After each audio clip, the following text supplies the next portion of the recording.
As ideias de Thomas Hobbes estão impregnadas nas atuais democracias, mas isso seria algo verdadeiro ou apenas necessário para legitimar o Estado? Este é o Visão Libertária. Este artigo foi sugerido e escrito por Rômulus, revisado por Coreia Conká e narrado por Rafael Dufrayer.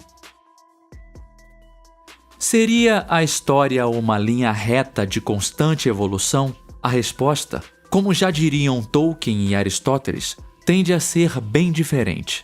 A essência filosófica fundadora da sociedade moderna nasce com a filosofia de Thomas Hobbes. Praticamente, tudo que há de ruim ou perverso na atualidade surge pela primeira vez de maneira inequívoca no discurso acadêmico, na doutrina política deste contratualista. E a melhor parte é que esses mesmos problemas são tidos como as soluções para os males humanos. Basicamente, a teoria dele é a de que Aristóteles estava errado quando disse que o homem é um ser naturalmente sociável. Para Hobbes, a espécie humana não está preparada para a vida em sociedade. Uma questão preliminar que poderia ser formulada seria a seguinte: se o ser humano não está dotado para viver em sociedade, por que diabos ele o faz desde a aurora dos tempos? Ou ainda, quantos são os homens que vivem em isolamento completo? Quantos Robinsons Crusoés existem ou existiram? E mesmo nos casos excepcionais de pessoas que realmente vivem em isolamento, o que seria delas sem as tecnologias, utensílios, ferramentas e maquinários desenvolvidos pelos outros membros da espécie humana?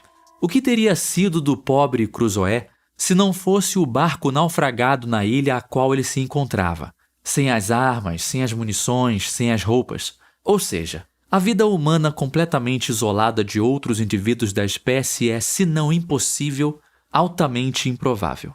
Praticamente, a totalidade da filosofia de Thomas Hobbes é exatamente o oposto do que a realidade dos fatos e as evidências nos contam.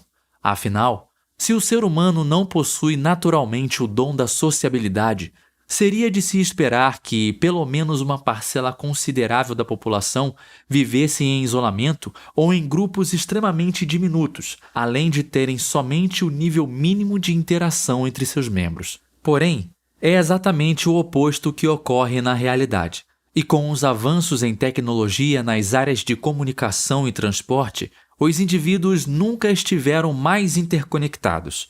Barreiras geográficas são facilmente superáveis com os meios de transporte atuais, ou mesmo se tornam irrelevantes com os meios de comunicação disponíveis. Assim como barreiras linguísticas ou culturais se tornam cada vez menos relevantes no mundo onde os indivíduos possuem um tradutor instantâneo em seus aparelhos celulares.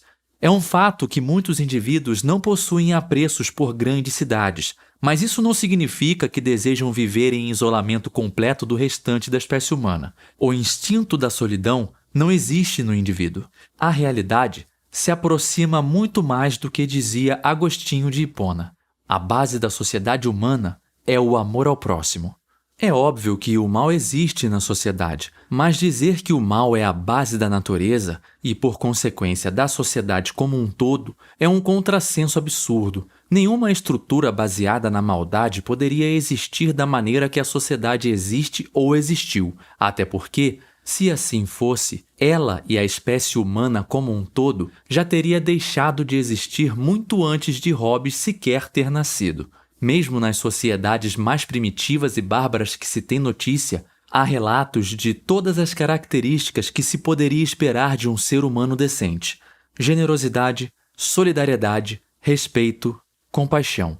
Mesmo nos episódios mais horrendos da história humana, como na Segunda Guerra Mundial, há relatos documentados e gravados em vídeo de soldados alemães capturados pelo Exército Vermelho sendo transportados acorrentados e de civis soviéticos com pena deles. Soldados que estavam com o objetivo explícito de matar seus compatriotas e, muito provavelmente, os mesmos civis que se encontravam aos prantos pelos pobres infelizes. Até mesmo numa situação de miséria abissal como essa, a bondade humana ainda sobrevive. Nas obras de Alexander Solzhenitsyn, há inúmeros relatos de bondade, generosidade e coragem, de prisioneiros do arquipélago Gulag, verdadeiros campos de concentração e trabalho forçado, no qual as pessoas eram obrigadas a trabalhar até a morte, mas que mesmo assim ajudavam umas às outras, dando seu último pedaço de pão para alguém que mal conheciam. Agora, vejamos a proposta de Hobbes. Como o homem é um animal antissocial, violento e assassino por natureza, ou como ele diz, o homem é o lobo do homem, a única solução seria criar, através da cultura e das leis, uma entidade soberana que forçaria os indivíduos a se comportarem e a conviverem de maneira civilizada. Essa entidade coercitiva é o que conhecemos atualmente como Estado moderno. O único detalhe que ele não pensou foi na obviedade de quem seriam os membros controladores do Estado. Seriam anjos, duendes, gnomos, elfos, unicórnios, sereias? Não. Por óbvio, seriam homens.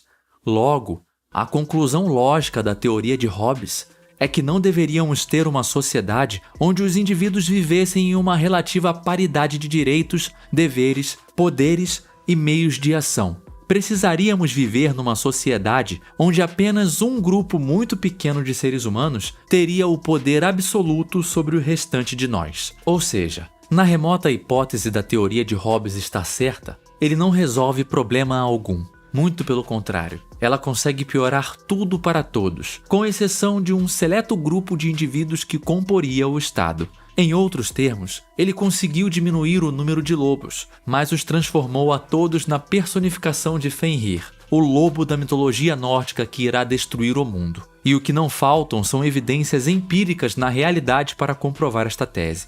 Desafio qualquer um a mostrar uma comunidade humana de indivíduos particulares que tenha cometido alguma violência comparável à que os estados modernos cometem desde a época de Hobbes. Já houve na história algum grupo de indivíduos que matou mais pessoas que Stalin, Hitler ou Mao Tse-tung?